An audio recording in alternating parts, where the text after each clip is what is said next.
అనేక sources foreign news papers కథనం ప్రకారం డొనాల్డ్ ట్రంప్ 4 సార్లు కాల్ చేసినా మోడీ గారు రెస్పాండ్ అవ్వలేదంట. ఆ కాల్స్ని అవాయిడ్ చేశారంట. మనకు తెలుసు డొనాల్డ్ ట్రంప్ ప్రభుత్వం భారతదేశం పైన విపరీతమైన టారిఫ్లు వేసిందనమాట. దాంతో మన గవర్నమెంట్ కానీ మనకు కానీ ఇప్పుడు నిజంగానే టఫ్ టైం అనమాట. అంటే ఒక ఛాలెంజింగ్ టైం అని చెప్పొచ్చు. దీనికి సంబంధించి Japanese news paper Nikki Asia ఒక మాట రాసిందనమాట. ప్రైమ్ మినిస్టర్ మోడీ గారు డొనాల్డ్ ట్రంప్ కాల్స్ని అవాయిడ్ చేస్తున్నారని. అదేవిధంగా జర్మన్ న్యూస్ పేపర్ ఎఫ్ఏజెడ్ కూడా సేమ్ ఇలాంటి ఆర్టికల్ రాసింది. ఇండైరెక్ట్గా ఆర్టికల్లో డొనాల్డ్ ట్రంప్ వ్యవహార శైలి మోడీ గారికి కోపం కలిగి ఇచ్చింది అని చెప్పి, దాంతో మోడీ గారు ఆయన కాల్స్ ఎత్తట్లేదని. మనకు తెలుసు లాస్ట్ మంత్లో 25% టారిఫ్స్, ఈ మంత్లో 50%, అంటే 25+25 టోటల్ 50% ఇండియా పైన టారిఫ్స్ వేస్తున్నారు డొనాల్డ్ ట్రంప్ ప్రభుత్వం అనమాట.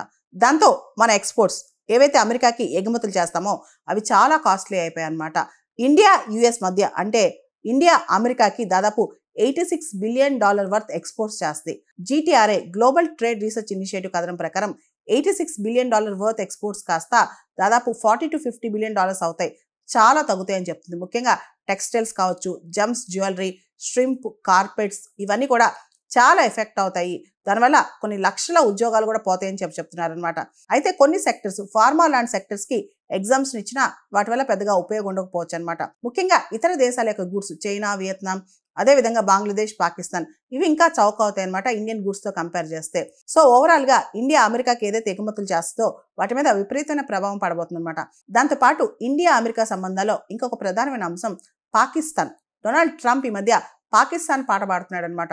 మేము పాకిస్తాన్లో ఎక్స్ప్లోర్ చేస్తాం, ఆయిల్ ఎక్స్ప్లోర్ చేసి ఇండియాకి అమ్ముతాం, ఇండియా పాకిస్తాన్ మధ్య సయోధ్య కుదుర్చాం, ఇలాంటి మాటలన్నీ చెప్తున్నారు. మరోపక్క అమెరికా గత 10-15 సంవత్సరాలుగా చైనాని చెక్ పెట్టడానికి ఇండియాని దగ్గర తీసుకుందనమాట. ఇండో పసిఫిక్ అలైన్మెంట్లో భాగంగా ఇండియాకి చాలా క్లోజ్ అయింది అమెరికా, ప్రత్యేకంగా చైనాకి చెక్ పెట్టడానికి అనమాట. అయితే ఇప్పుడు అమెరికా పాలసీని పక్కన పెట్టేసింది. ఇన్ఫాక్ట్ ఇండియా పైన ప్రెషర్ పెంచింది America. New York based Indo China institute co director Mark Frazier కథనం ప్రకారం ఎప్పుడు కూడా ఇండియా వాషింగ్టన్నా బీజింగా, అంటే అమెరికా తరపున ఉండాలా చైనా తరపున ఉండాలని ఆలోచిస్తూ చైనాను మాత్రం ఇండియా పూర్తి స్థాయిలో ఏం దూరం చేసుకోలేదు. ఇప్పుడు కూడా ఇండియా చైనా చాలా విషయాల్లో కన్వర్జెన్స్ కనిపిస్తున్నాయి. దానిలో భాగంగానే మోడీ గారు SCO సమ్మిట్ కూడా చైనా బయలుదేరి వెళ్తున్నారని చెప్పి ఎనలిస్టులు చర్చిస్తున్నారు. చాలా మంది ఇన్స్టిట్యూట్స్ కూడా, థింక్ ట్యాంక్స్ కూడా ఇదే దిశగా. ఇప్పుడు అమెరికా ప్రెషర్ వల్ల న్యూఢిల్లీ బీజింగ్కి చాలా దగ్గరగా జరుగుతుందని చెప్పి కథనాలు వెలువడుతున్నాయి అనమాట. ఓవరాల్గా చెప్పాలంటే డొనాల్డ్ ట్రంప్ ఒత్తిళ్లకి, డొనాల్డ్ ట్రంప్ బెదిరింపులకి ఇండియా తగ్గేదే లేదని చెప్పి ఇండియా డైరెక్ట్ చెప్తుంది. మన రైతుల యొక్క ప్రయోజనాలే మనకి ఇంపార్టెంట్ అని చెప్పి కూడా ఇండియా చెప్తుంది. అమెరికా ఏ డీల్ పడితే ఆ డీల్ తీసుకొచ్చి ఇండియా పైన ఒత్తిడి చేస్తే ఇండియా తలొగ్గదు అని చెప్పి ఇండియా పరోక్షంగా అమెరికాకి చెప్తుంది.